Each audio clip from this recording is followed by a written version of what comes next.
Chapter number 10 light reflection and refraction. सबसे पहले हमें पता होना जरूरी है कि रिफ्लेक्शन का मतलब क्या होता है एंड रिफ्रैक्शन का मतलब क्या होता है।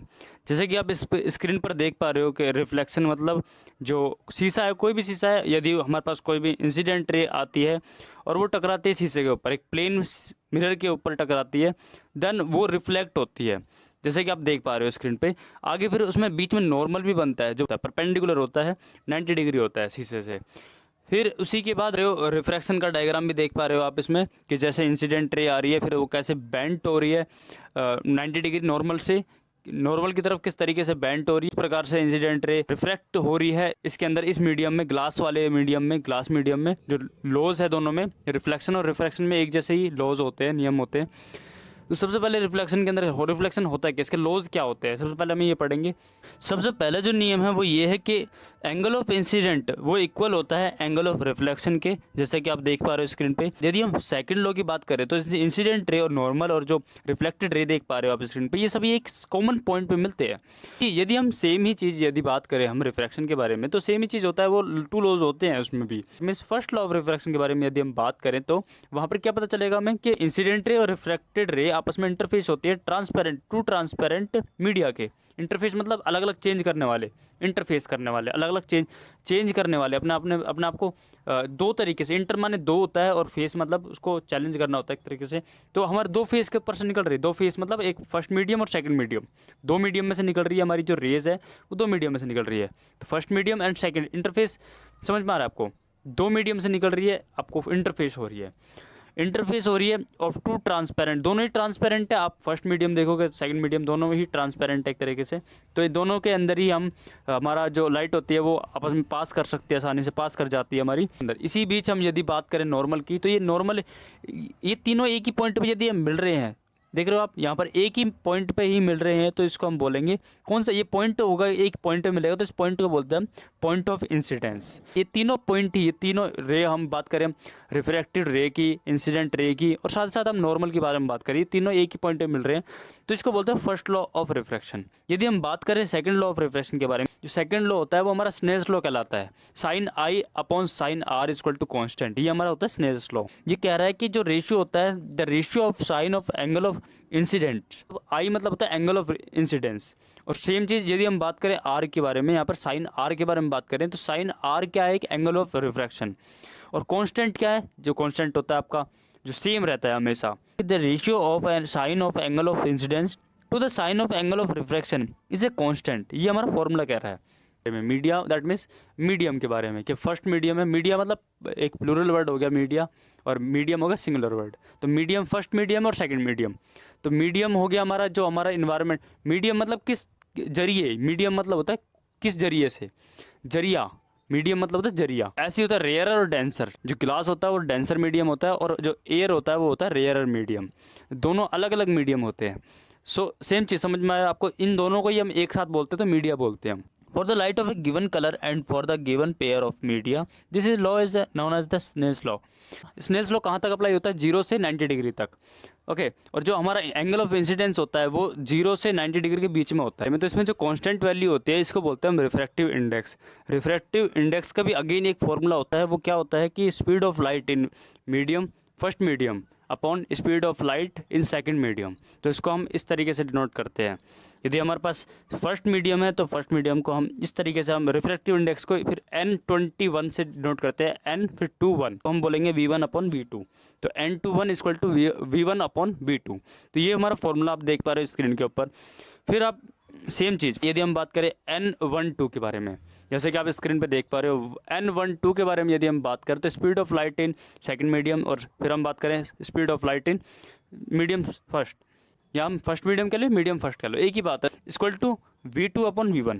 तो ये हमारा फॉर्मूला आप स्क्रीन पे देख पा रहे हो। रिफ्रैक्टिव इंडेक्स का यदि हम पर्टिकुलर फॉर्मूला देना चाहें या स्पेशल फॉर्मूला देना चाहें, वो तो क्या बोलेंगे? NM equal to speed of light in air upon speed of light in the medium. तो इसको बोलेंगे हम C अपॉन B। तो ये एग्जैक्ट फॉर्मूला है।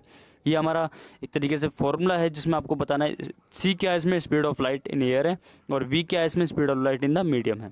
तो ये हमारा फॉर्मूला है, इंपॉर्टेंट है। एयर को हम बोलेंगे रेयरर मीडियम। और सेम चीज़ यदि हमारे पास ग्लास है तो ग्लास क्या है, एयर से डेंसर है, तो हम बोलेंगे ग्लास को डेंसर मीडियम। अब इस फॉर्मूले को कैसे हमें अप्लाई करने, जो अभी मैंने आपको फॉर्मूले बताए हैं, इन फॉर्मूले को किस प्रकार से इस्तेमाल करने हैं, ये हमें पता चलेगा जब हम क्वेश्चन सॉल्व करेंगे। तब हमें समझ में आएगा कि भाई इनका फॉर्मूला, इन फॉर्मूले का इस्तेमाल किस प्रकार से हमें करना है, क्वेश्चंस में अप्लाई करना जरूरी है क्वेश्चंस को। ऐसे यदि हम बात करें हम इस चैप्टर के अंदर कॉनकेव और कॉन्वेक्स मिरर क्या होते हैं, जैसे कि आप स्क्रीन पर देख पा रहे हो, कॉनकेव भी देख पा रहे हो और कॉन्वेक्स भी देख पा रहे हो। और यदि हम बात करें, अब ये तो हो गया कॉनकेव। कॉनकेव के अंदर क्या होता है कि एक साइड इसमें पॉलिश होती है सर, एक तरफ से एक पॉलिश सरफेस होता है और दूसरी वाली से रिफ्लेक्टिंग सरफेस होती है इसकी, जो कि केव जैसा, गुफा जैसा अंदर की तरफ बेंट मुड़ा हुआ दिख रहा है आपको, इस प्रकार से दिखता है ये कॉनकेव, ये इस प्रकार का होता है। और वैसे ही हम कॉन्वेक्स के बारे में बात करें तो कॉन्वेक्स क्या होता है, ऊपर से उभरा हुआ, जो ऊपर से रिफ्लेक्टिंग, इसकी ऊपर वाली जो जहाँ से मुड़ा हुआ होता है बाहर से, तो ये बाहर से रिफ्लेक्टिंग सरफेस होती है और अंदर से इसकी पॉलिश सरफेस होती है, सिल्वर से पॉलिश की जाती है अंदर वाली जो सरफेस होती है। ऐसे मिरर के अंदर भी होता है, प्लेन होता है मिरर। यहाँ पर सेम अगर हम बात करें डबल, यही चीज़ होती है। और ये बनता कैसे है, पहली चीज़ समझना है हमें, ये जो कॉनकेव मिरर है और कॉन्वेक्स मिरर बनता कैसे है, ये बनता है हमारे पहले स्फेरिकल मिरर होता है, स्फेरिकल ग्लास होता है, एक हिस्सा होता है कर्वेचर का और एक हिस्सा होता है अपर्चर का। अब इसी के बीच यदि हम बात करें अपर्चर, अपर्चर होता है वो कटा हुआ हिस्सा, वो बचा हुआ, वो छोटा सा हिस्सा इस कर्वेचर का। कर्वेचर होता है बड़ा होता है और अपर्चर होता है छोटा सा। अपर्चर का अंदर का जो हिस्सा होता है ना, वो डिसाइड करता है कि कौन केव होगा ये मिरर या कॉन्वेक्स, उसकी पॉलिशिंग डिसाइड करती है। इसमें एक प्रिंसिपल एक्सिस होता है जो बीच में से होकर जाता है, प्रिंसिपल एक्सिस होती है, इसी के अलोंग, इसी के साथ साथ ऊपर के ऊपर नीचे पैरेलल रेज होती हैं, पैरेलल रेज होते हैं जो इन्फिनिटी से आती है। जैसे कि सन हो गया, सन क्या है, इन्फिनिटी का एक सोर्स है, एक रेज का, इन्फिनिटी रेज का एक सोर्स है, जहाँ से बहुत दूर से आती है। जो पैरेलल रेज होती है ये बहुत सारी, काफ़ी इन्फिनिटी से आती है, दैट मीन्स हम कह सकते हैं सन से आती है ये। फिर इसी प्रिंसिपल एक्सिस के अंदर एक होती है फोकल पॉइंट होता है और एक रेडियस होता है, रेडियस ऑफ कर्वेचर होता है, जिसको हम आर से डिनोट करते हैं। प्रिंसिपल फोकस होता है वो रेडियस, और हमारा पोल होता है, पोल से और रेडियस के बीच का जो डिस्टेंस होता है वो होता है प्रिंसिपल फोकस। जब जहाँ पर ये सारी पैरेलल रेज जहाँ से पे मीट आपस में मिलती है, जैसे कि डायग्राम में देख रहे हो, जितनी पैरेलल रेज जहाँ पर मिल रही है उसको हम बोलते हैं हम प्रिंसिपल फोकस। प्रिंसिपल फोकस पे सारी पैरेलल रेज आपस में एक जगह पे आके मिलती हैं, उसे प्रिंसिपल फोकस कहते हैं। और ये रेडियस का आधा होता है, प्रिंसिपल फोकस रेडियस का आधा होता है। तो कहने का मतलब ये, अगर हम 2 को मल्टीप्लाई करेंगे, प्रिंसिपल फोकस है तब जाके हमारा रेडियस बनेगा, तब रेडियस होता है वो। ओके, डबल करेंगे प्रिंसिपल फोकस को तब रेडियस बनता है। ओके, सेम चीज़, रेडियस किसका आधा होता है, डायमीटर का। ऐसे ही सेम चीज़ प्रिंसिपल फोकस हाफ होता है रेडियस का। तो रिफ्लेक्शन, इसके अंदर जितने भी नियम देखोगे आप, जितने भी इसमें अलग अलग नियम होते हैं, यदि हमारे पास अलग अलग केसेस होते हैं, इस केस के अंदर क्या होगा, इस केस के अंदर क्या होता है, इस केस के अंदर first case, second case, third case, क्या रेज यदि हमारे पास इस तरीके से आ रही है या रेज इस प्रकार से आ रही है, ये जैसे कि आप डायग्राम देख पा रहे हो अलग अलग तरीके से आ रही है। यहाँ पर रेज जो अलग अलग डिफरेंट टाइप्स में आपको रेज देख रहे हो, एक बार कहीं से आ रही है, एक बार कैसे आ रही है, एक बार कैसे आ रही है। तो ये क्या बता रहा है, ये क्या ये बताने की कोशिश कर रहा है कि ये अलग अलग केस के अंदर हमारी जो बनने वाली, जहाँ मीट करेगी, जो रेज जो होती है आपस में जहाँ पर मीट करेगी, वहाँ पर हमारा इमेज बनेगी, ऑब्जेक्ट का इमेज बनता है। समझ रहे हो, हम चम्मच देखते हैं, चम्मच के अंदर यदि हम अपना चेहरा देखते हैं तो एक टाइम के बाद ऐसा होता है, ज़्यादा नज़दीक लाते हैं तो एक टाइम के बाद ऐसा हो जाता है कि वो हमारी जो इमेज होती है, हम एक ऑब्जेक्ट हैं उस चम्मच के लिए, तो हमारी जो इमेज बनती है चम्मच के ऊपर वो उल्टी बनने लग जाती है। ओके, इन्वर्टेड हो जाती है। डिफाइन करना है principal focus of a concave mirror का। जो कॉनकेव मिरर के अंदर जो हमें प्रिंसिपल फोकस, जैसा कि डायग्राम आप देख पा रहे हो, इस डायग्राम के अंदर आंसर पढ़ते हैं इसको आप। ये सारी बातें लिखनी ज़रूरी है, ये जितनी भी बातें बताई है मैंने, ये जितनी भी बातें बताई है ना आपको, ये सारी बातें ज़रूरी है, लिखना ज़रूरी है। इसको नोट पेन से लेके कहीं पर भी लिख लो, लिखना ज़रूरी है, हिंदी में लिख लो क्योंकि इंपॉर्टेंट है।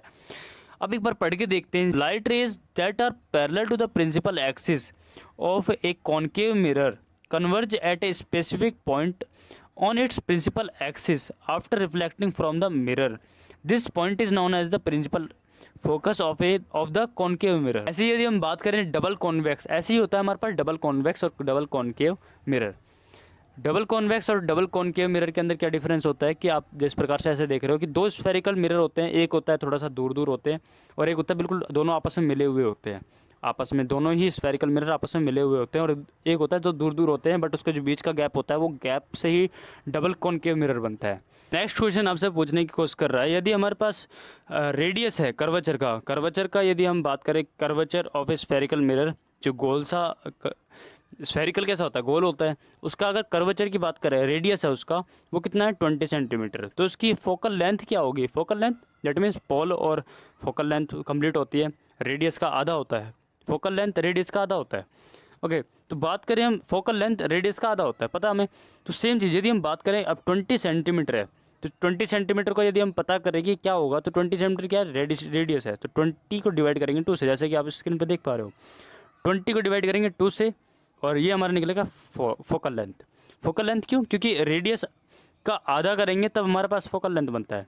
जैसे कि आप यहाँ पर आंसर में समझ पा रहे हो, यहाँ पर रेडियस दे रखा आर, ये सब लिखना जरूरी है, radius of curvature of spherical mirror, ये इस प्रकार से फॉर्मूला दे के समझा रखा है, यहाँ पर फॉर्मूला दे रखा है यहाँ पर, और ये r/2 को डिवाइड करके ये आपका आंसर, एग्जैक्ट आंसर आपको मिला हुआ है। इसमें जो ऑब्जेक्ट है और जो इमेज है, जो इमेज बन रही है वो वर्चुअल, इरेक्ट और एनलार्ज्ड है, समझ में। अब इसको पढ़ के देखते हैं, क्वेश्चन कह रहा है कि वो मिरर बताना है जिसके अंदर हमारी इमेज किस प्रकार की बन रही है, इरेक्ट बन रही है, एनलार्ज बन रही है। ओके किसकी, ऑब्जेक्ट की। तो ऐसा कौन सा है, कॉनकेव मिरर है। कॉनकेव मिरर को याद करने का तरीका क्या है कि केव जैसा, गुफा जैसा, जो अंदर से गुफा जैसा है, जो रिफ्लेक्टिंग सरफेस कैसी है उसकी, अंदर से है, और बाहर से कैसी है उसकी, पॉलिशिंग सरफेस है। ओके पॉलिश्ड सरफेस है। आंसर पढ़ के देखते हैं इसको। When an object is placed between the pole and the principal focus of a concave mirror, the image formed is virtual, erect and enlarged। बोल रहे कॉन्वेक्स मिरर के अंदर यदि हम बात करें, हम कार्स के अंदर, कार के अंदर हम साइड में जो मिरर लगाते हैं, वो कार के अंदर आप देखते हो कि जो साइड में जो मिरर लगा होता है वो हमारा कॉन्वेक्स मिरर ही क्यों होता है। क्यों हम गाड़ियों के अंदर वो साइड के अंदर जो साइड पे हम मिरर लगाते हैं, या फिर हम बसों में देखते हैं, बस के ऊपर हम जो कंडक्टर, बस वाली जो बस ड्राइवर की सीट होती है उसके ऊपर एक कॉन्वेक्स मिरर लगा होता है। तो वो क्यों लगा, साइड में भी लगा होता है कॉन्वेक्स मिरर। तो हम गाड़ियों में, बस में, कार्स में, हम या स्कूटर में, बाइक्स में, तो हम यहाँ पर कॉन्वेक्स मिरर ही क्यों लगाते हैं। तो रीज़न क्या है, सीधा सीधा आंसर क्या है इसका, सीधा सीधा आंसर ये है कि भाई कॉन्वेक्स मिरर क्या होता है, बड़ी एरिया को छोटे में दिखाने में कामयाब होता है।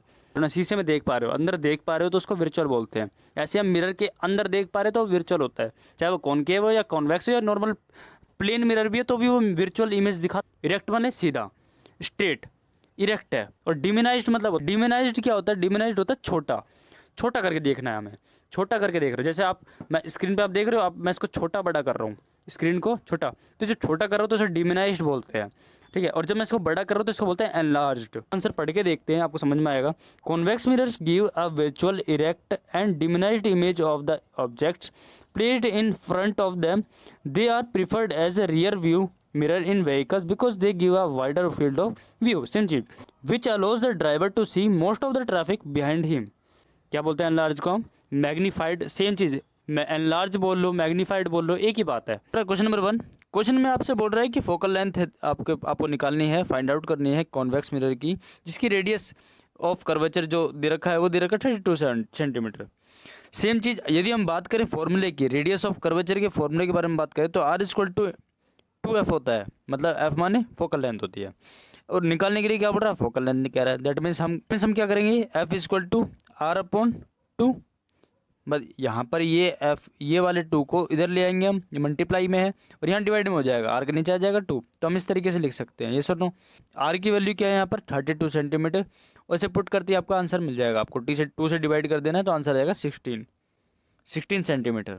R=32 centimetre. Radius of curvature ये फॉर्मूला दे रखा है, 2 फोकल लेंथ से होता है, इस तरीके से, इस प्रकार से। और यहाँ पर ये समझा रखा है आपको, यहाँ पर आप देख सकते हो कंप्लीट आंसर समझाया हुआ है यहाँ पर।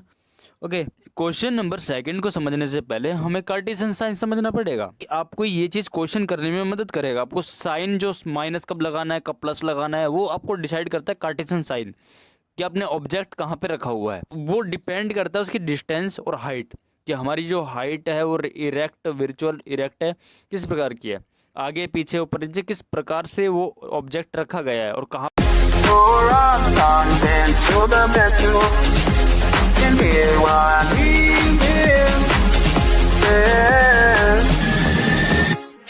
While at the edge of taking